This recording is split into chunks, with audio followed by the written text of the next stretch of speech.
Halo semuanya, kami kelompok 11 SPKND pada kali ini akan memaparkan video mengenai subsistem sumber daya manusia kesehatan.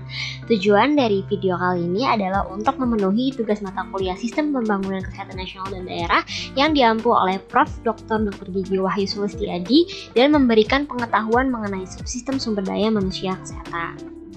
Anggota kelompok kami terdiri atas Astrid Anggreni Mirza, Ayesha Nailais Munandar, dan Rani Kamila Yulianti. Sebelum kita mengetahui lebih lanjut mengenai sumber daya manusia kesehatan, alangkah baiknya kita mengetahui apa sih sumber daya manusia itu. Sumber daya manusia adalah suatu cara untuk mengatur hubungan dan peranan suatu daya atau tenaga kerja yang dimiliki oleh individu secara efisien dan efektif, serta dapat digunakan secara maksimal dan tercapai bersama perusahaan, karyawan, dan masyarakat secara maksimal. Selanjutnya, sumber daya manusia kesehatan adalah suatu tatanan yang menghimpun berbagai upaya perencanaan, pendidikan, dan pelatihan, serta pendayagunaan tenaga kesehatan secara terpadu dan saling mendukung guna mencapai derajat kesehatan masyarakat yang setinggi-tingginya. Sumber daya manusia kesehatan, baik tenaga kesehatan maupun tenaga pendukung atau penunjang kesehatan lain, mempunyai hak untuk memenuhi kebutuhan dasarnya. Sebagai makhluk sosial, wajib memiliki kompetensi, kewenangan untuk mengabdikan dirinya di bidang kesehatan, mempunyai etika, berakhlak luhur, dan berdedikasi tinggi dalam melakukan tugasnya. Selanjutnya, terkait prinsip sumber daya manusia kesehatan, dalam pelaksanaannya tentu penting untuk mengetahui prinsip SDM kesehatan agar dapat berjalan efektif.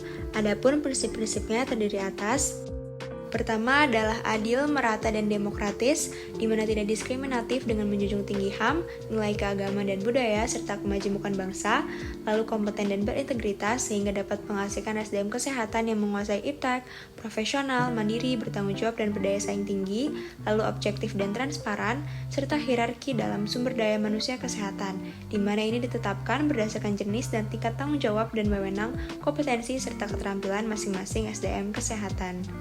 Sumber daya manusia kesehatan harus terus dikembangkan dan diberdayakan. PP nomor 72 tahun 2012 mengatakan bahwa sumber daya pengembangan dan pemberdayaan SDM kesehatan adalah sumber daya pendidikan tenaga kesehatan dan pelatihan sumber daya manusia kesehatan yang meliputi berbagai standar kompetensi, modul dan kurikulum, serta metode pendidikan dan latihan, serta institusi atau fasilitas pendidikan dan pelatihan yang menyediakan sarana dan prasarana pendidikan dan pelatihan. Tujuan dari pengembangan serta pemberdayaan sumber daya manusia kesehatan adalah demi tersedianya tenaga kesehatan yang bermutu secara mencukupi, terdistribusi secara adil, serta termanfaatkan secara berhasil guna dan berdaya guna untuk menjamin terselenggaranya pembangunan kesehatan guna meningkatkan derajat kesehatan masyarakat yang setinggi-tingginya.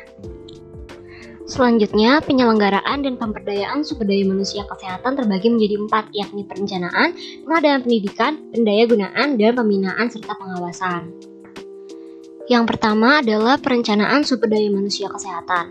Perencanaan sumber daya manusia kesehatan merupakan proses sistematis dalam upaya menetapkan jumlah, jenis, dan kualifikasi SDMK yang dibutuhkan sesuai dengan kondisi suatu wilayah dalam rangka mencapai tujuan pembangunan kesehatan.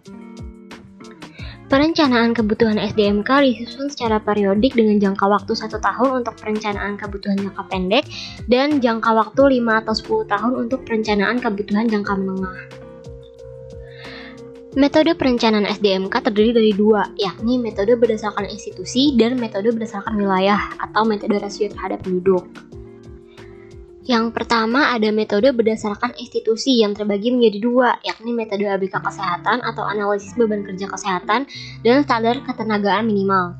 ABK kesehatan merupakan metode yang digunakan untuk merencanakan kebutuhan SDMK baik di tingkat manajerial maupun tingkat pelayanan sesuai dengan beban kerja sehingga diperoleh informasi kebutuhan jumlah pegawai. Sementara metode standar ketenagaan minimal adalah untuk merencanakan kebutuhan SDMK untuk fasilitas pelayanan kesehatan baik rumah sakit maupun puskesmas yang akan atau baru berdiri atau yang berada di daerah terpencil, sangat terpencil, perbatasan, tertinggal, dan tidak diminati. Selanjutnya ada metode berdasarkan wilayah atau metode rasio terhadap penduduk. Metode ini digunakan untuk menghitung SDMK demi memperoleh informasi proyeksi jumlah ketersediaan, kebutuhan, dan kapasitas produksi di suatu wilayah pada waktu tertentu. Nah, metode ini menghasilkan peta proyeksi ketersediaan, kebutuhan, dan kapasitas produksi SDMK antara wilayah pada waktu tertentu. Metode ini tuh biasanya digunakan di tingkat provinsi pada skala yang luas. Pengadaan sumber daya manusia kesehatan. Pengadaan SDM kesehatan merupakan suatu upaya yang meliputi pendidikan tenaga kesehatan dan pelatihan SDM kesehatan untuk memenuhi kebutuhan pembangunan kesehatan. Mengapa perlu ada institusi pendidikan? Pendirian institusi pendidikan dan pembukaan program pendidikan ditekankan untuk menghasilkan lulusan tenaga kesehatan yang bermutu dan dapat bersaing secara global. Terdapat dua tingkatan standar pendidikan, yaitu standar pendidikan vokasi, sarjana dan profesi, serta standar pendidikan profesi tingkat lanjutan. Standar pendidikan vokasi, sarjana, dan profesi tingkat pertama ditetapkan oleh Asosiasi Institusi Pendidikan Tenaga Kesehatan yang bersangkutan dan diselenggarakan oleh institusi pendidikan tenaga kesehatan yang telah diakreditasi oleh asosiasi yang bersangkutan. Standar pendidikan profesi tingkat lanjutan ditetapkan oleh Kolegium Profesi yang bersangkutan dan diselenggarakan oleh institusi pendidikan dan institusi pelayanan kesehatan yang telah diakreditasi oleh kolegium tersebut. Pendayagunaan sumber daya manusia kesehatan. Pendayagunaan SDM kesehatan merupakan suatu upaya pemerataan dan pemanfaatan serta pengembangan SDM kesehatan. Dalam rangka penempatan tenaga kesehatan untuk kepentingan pelayanan publik dan pemerataan, pemerintah bekerja sama dengan pemerintah daerah dalam mengatur untuk memberikan imbalan material atau non-material kepada tenaga kesehatan. Hal ini dilakukan dalam rangka pemberian imbalan dengan memberikan pelayanan kesehatan di daerah yang tidak diminati. Terdapat beberapa pembagian mengenai penempatan tenaga kesehatan, yaitu penempatan tenaga kesehatan di sarana kesehatan milik pemerintah, penempatan PNS sesuai kebutuhan, penempatan tenaga kesehatan di sarana pelayanan kesehatan milik swasta, dan penempatan tenaga kesehatan di sarana pelayanan kesehatan di luar negeri. Penempatan tenaga kesehatan di sarana kesehatan milik pemerintah dilakukan dengan sistem kontrak kerja yang diselenggarakan atas dasar kesepakatan secara sukarela antara kedua belah pihak. Penempatan PNS sesuai dengan kebutuhan diselenggarakan dalam rangka mengisi formasi pegawai pusat dan pegawai daerah, serta formasi tenaga kesehatan strategis yaitu pegawai pusat yang dipekerjakan daerah. Penempatan tenaga kesehatan di sarana pelayanan kesehatan milik swasta di dalam negeri diselenggarakan oleh sarana pelayanan kesehatan milik swasta melalui koordinasi dengan pemerintah.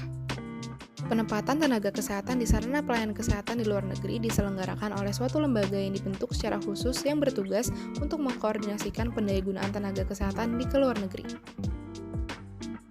Lalu, poin upaya selanjutnya adalah pembinaan dan pengawasan mutu sumber daya manusia kesehatan. Pembinaan dan pengawasan mutu SDM kesehatan ini diartikan sebagai upaya untuk mengarahkan, memberikan dukungan, serta mengawasi pengembangan dan pemberdayaan SDM kesehatan, di mana dalam pelaksanaannya membutuhkan komitmen yang kuat dari pemerintah dan pemerintah daerah serta dukungan peraturan perundang-undangan. Dalam pembinaan dan pengawasannya, praktik profesi bagi tenaga kesehatan tentu dilakukan melalui beberapa tahap guna memenuhi syarat, yaitu yang pertama sertifikasi tenaga kesehatan dalam bentuk ijazah yang diberikan oleh institusi pendidikan yang terakreditasi dalam bentuk sertifikat. Lalu yang kedua, registrasi tenaga kesehatan yang dilakukan oleh lembaga atau instansi pemerintah yang berwenang sebagai bentuk dari pengesahan kompetensi. Dan yang terakhir adalah pemberian izin praktik atau izin kerja bagi tenaga kesehatan. Pembinaan dan pengawasan sumber daya manusia kesehatan ini dilakukan untuk mencegah terjadinya pelanggaran etik atau disiplin atau hukum yang dilakukan oleh tenaga kesehatan maupun tenaga pendukung atau penunjang kesehatan yang bekerja dalam bidang kesehatan. Pelanggaran etik dapat dikenakan sanksi etik oleh organisasi profesi yang dilakukan, sedangkan pelanggaran disiplin dapat dikenakan sanksi disiplin sesuai dengan peraturan perundang-undangan yang berlaku. Maka, sumber daya manusia kesehatan menjadi komponen penting dalam penyelenggaraan pembangunan kesehatan, karena dalam implementasinya, pengembangan dan pemberdayaan sumber daya manusia kesehatan dilakukan supaya dapat tersedia tenaga kesehatan yang bermutu secara mencukupi, terdistribusi secara adil dan termanfaatkan secara berhasil guna dan berdaya guna untuk menjamin terselenggaranya pembangunan kesehatan sehingga tercapai derajat kesehatan masyarakat yang setinggi-tingginya. Sekian video paparan dari kami, semoga apa yang kami paparkan tadi dapat bermanfaat bagi penonton.